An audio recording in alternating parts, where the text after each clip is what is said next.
Hello folks, tonight I'm going after Thor's helmet, and right now it's 1:52 a.m. so I'm hoping to go to sleep not long after this.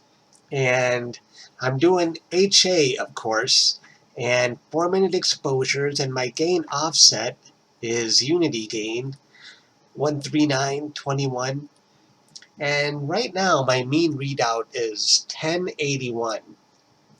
Now that's pretty high. But I'm pointing in the low south, and that's the location of my worst light pollution because of my neighbor's backyard lights in that direction. And normally my mean readout on a good night for HA would probably be down near 600 or so. And earlier tonight I was going after the Helix Nebula, and that was even lower in the south. And the mean readout for that one, for oxygen, I was using an oxygen filter, was around 1400. And when I pointed to a different object in the high north for oxygen, not long after that, my mean readout fell to 800. So that's a huge difference, about 600. So it's either my light pollution is severe in the low south, or there's just a lot of haze going on in the low south right now. Or maybe it's a combination of the two. So anyway, so there's that. And let's take a look at one raw image. This looks like a pretty strong object. One 4-minute sub is looking pretty cool, so I can't wait to stack a bunch of these to see how it's looking. I think I'll probably try and collect at least 6 hours of this object, which is not at least 6 hours in HA, that is, which is not going to be easy because I have a very small window field of view to image from in the low south. So maybe it's only in view for me 3 hours a night. And with the crappy skies I've had lately, who knows if I'll even finish it this season. I hope I will. I'm getting a head start on it. Let's take a look at my guiding right now. 0.84 for low in the south. I think I can live with that. Let's take a look at my stars. If my stars are round, I'm pretty sure they'll be fine. Yeah, they look okay. Let's go to the right here. To the left. Yeah, they're fine. I'm not going to worry about it. All right. I can't wait to stack some of this data. I always like stacking a new object, and just seeing how it looks. That's like, to me, one of the funnest part, when there's something new and you get to see how it looks after an hour or two. Okay, so I'll be back. Well, I finally finished Thor's helmet.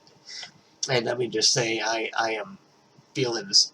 I'm sick of the dog right now, doing the moon 2 days in a row, sub-freezing weather, staying up till 4 a.m. a couple days in a row, doing deep sky. I am worn down. I think I'm coming down with a cold, so I apologize for the way I sound. And tomorrow I had a dentist appointment. I had to cancel it, and I'm sure my dentist thinks I'm faking it. He's like, get that sock out of your mouth. I know you're faking it, but I'm not. He always jokes around. But anyway, let me show you what I've got. I've got a lot to show you today. So I can't remember how much data I actually captured. I'll add it all up at the end and post it at the end of the video. But I know I've got over 6 hours of HA on Thor's helmet. I'm doing an HOO image, and over 5 hours of oxygen. And oxygen always looks like this with the brightness around it. And I tried flats with a low mean readout, flats with a high mean readout. Although the flats with a high mean readout, I took them during the day in the garage. I might have screwed those up, so I still want to retry that, but I'm used to dealing with this brightness around it. But what surprised me is that even the HA didn't look good. This is probably the first time I've ever seen my HA look terrible. Darker up here, brighter on the bottom. And now Thor is a low object for me. It's low in the south, in the direction of my worst light pollution. It's where some really bright lights are over there. And there was haze, and the conditions were not ideal. I should have waited for at least the haze to be gone, but I just wanted to keep moving forward.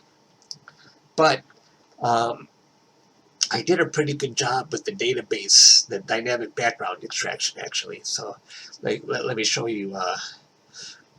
This is the HA. Let me show you the dynamic background extraction. Looks pretty good compared. So you can see it looks pretty even, up and down, side to side. So that was good to see. And it also worked on the oxygen. Looks pretty good, side to side, up and down. And you saw all the brightness that was on my oxygen. So that's a pretty good turnaround from this to this. Now let me show you what I did.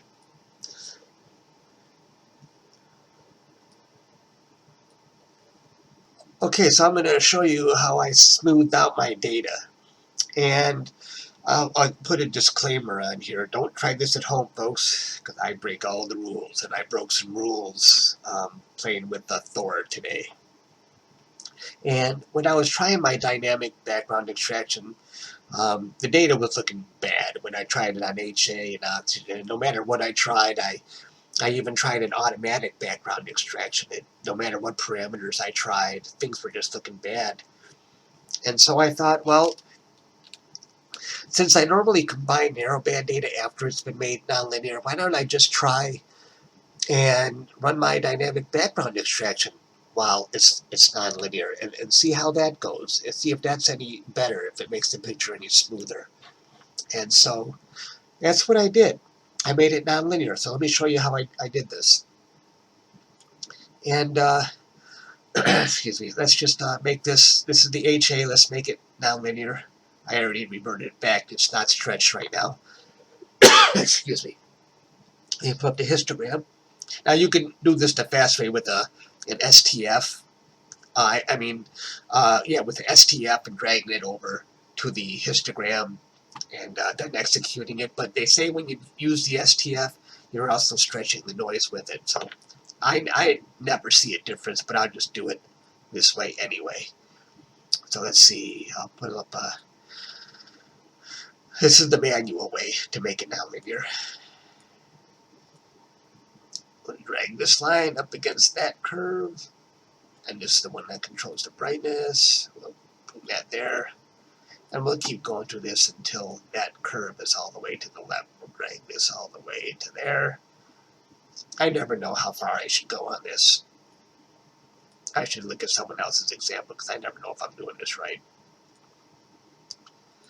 But I think this pretty much looks how it was looking before when I just did STF. But you can see it's still darker here, lighter here. And so what I'm going to do is I'm going to pull up my dynamic background extraction. And I've got this set to samples per row 10, default sample radius 10, tolerance 3. I'm going to hit generate. And now let's just move all these marks off of my nebula and put them where there's no stars.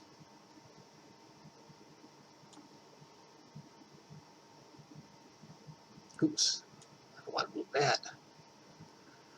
And make sure you get all these off the nebula, because if you forget one, they're kind of hard to see sometimes. It can cause weird looking results.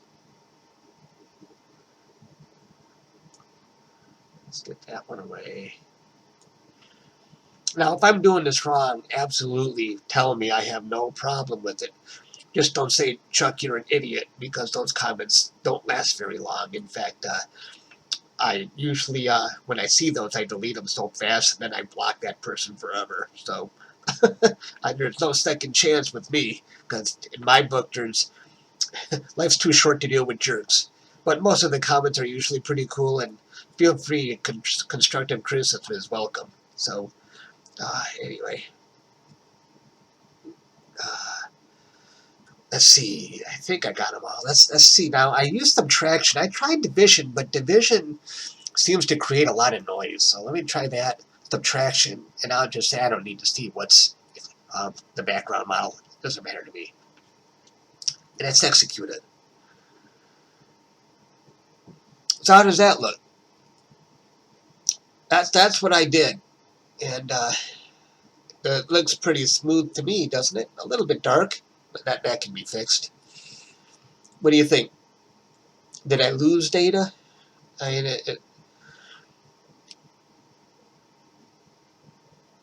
that's how I smoothed it out, and it seemed pretty easy, and like I said before, you can enhance it and intensify the data with curves before you even do the combine. I've shown that in another video, and it really works.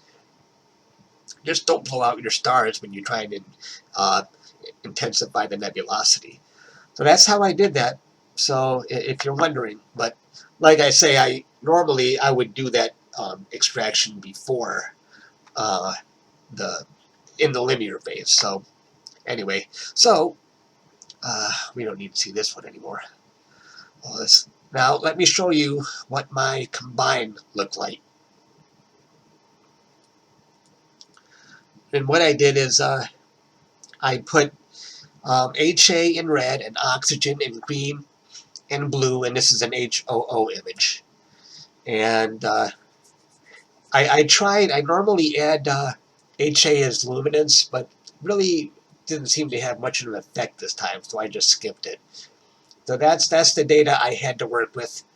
And after going back and forth between PixInsight and Photoshop a million times, this is the final result.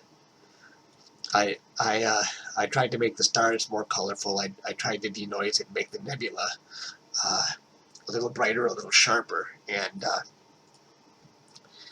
I can't complain because this is literally exactly what, it's one of those few times where, yeah, this pretty much turned out the way I expected Thor to turn out. And what I've noticed with other examples is that I left it a little bit kind of on the greenish side instead of blue. I see a lot of people doing that. Normally I like to go blue, something more like that. But everything I do is blue anyway, so why not just go with that for once. I didn't mind it. So that's Thor. Let me know what you guys think, but don't go away. I got lots more to show you. So let me show you the next thing here.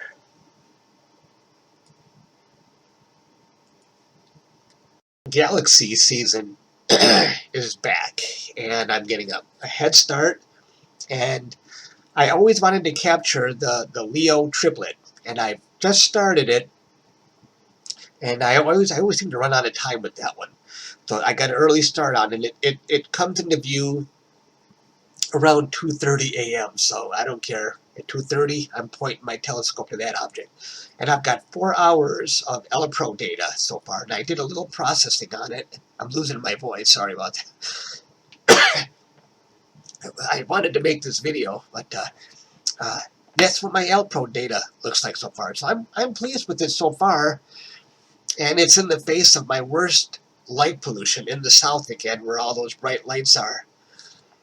So what do you think? That's 4 hours of ELEPRO process so far. And I don't know how much I'm going to capture of ELEPRO data before I get to the RGB, because this galaxy has a tail. And you can barely see it here, but I don't know how many hours I would have to capture for it to start coming up strong. 20 hours? I'm not sure if I want to make that kind of commitment just to get that, but I like how this data is looking, and for me it's a lot of fun to be doing galaxies again. So I still have some narrowband targets to finish up, but I'm trying to split my time now between broadband and narrowband. But if the moon is back, of course, I'm going to be doing narrowband, which is coming back. So, and let me show you one more thing. So I was capturing the moon on that second night, and I think these are the best moon images I've captured yet, better than what I've captured on my refractor so far. And thanks to Jason for recommending that IR Pro Planet filter. I think it was Astronomik. That really did help out, and my data looks more crisp. I gave the moon a little tint because I kind of like that tint. So that was one image captured with it, and I think I'm going to send this for a metal print. The only problem is I made a mistake when I was capturing this stuff. I had sharp cap set on binning 2. I didn't want that, so my resolution was cut in half. So rats. And this is another picture. And that's another one. And another one. So I had a lot of fun doing the moon. Yeah, that's it. I think this angle looks cool. Alright, if you made it this long, thanks, and I will see you guys later. Oh.